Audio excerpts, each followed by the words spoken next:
ఏం జరిగింది? మీ అబ్బాయి ఏం చేశారంటే నన్ను పట్టించుకోకుండా ఒక అమ్మాయిని బండి మీద ఎక్కించుకొని తిప్పుతున్నారండి. ఇంటికి కూడా రావట్లేదండి. అస్తమాను వర్క్ అని ఆఫీస్లోనే ఉండిపోతున్నారు. అలా చేస్తున్నాడమ్మా, నేను అస్సలు నమ్మలేకపోతున్నాను. ముందు మా ఫ్రెండ్ చెప్తే నేను నమ్మలేదండి. తర్వాత నేను చూసాక నమ్మాను. అవునా? ఒక రోజైతే ఇంటికి కూడా తీసుకొచ్చేసారు. ఇదేంటని అడిగితే నన్ను పక్కకు దోసేశారండి. అప్పుడు మీకు ఫోన్ చేద్దామని చూస్తే ఫోన్ కూడా లాగేసుకున్నారు అత్తయ్య గారు. అంత పని చేసాడా నా కొడుకు?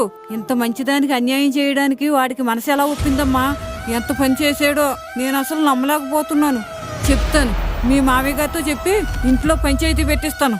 అసలు ఈ విషయంలో ఊరుకునేది లేదు. అత్తయ్య గారు ఏడవకండి, ఊరుకోండి. నీకింత జరిగాక ఏడకుండా ఎలాగుంటానమ్మా? నేను ఇలాగే ఏడిస్తే దిండు మొత్తం తడిసిపోయిందండి. దిండు అంటున్నావేంటమ్మా? ఇప్పుడు మీకు చెప్పిందంతా కల్లోనండి. మెలకు వచ్చి చూసేటప్పటికి దిండు మొత్తం తడిసిపోయింది. కల చెప్పి నన్ను ఏడిపిస్తావా? చెప్తాను నీ పని. ఆగు, నా చేతులు అయిపోయావు.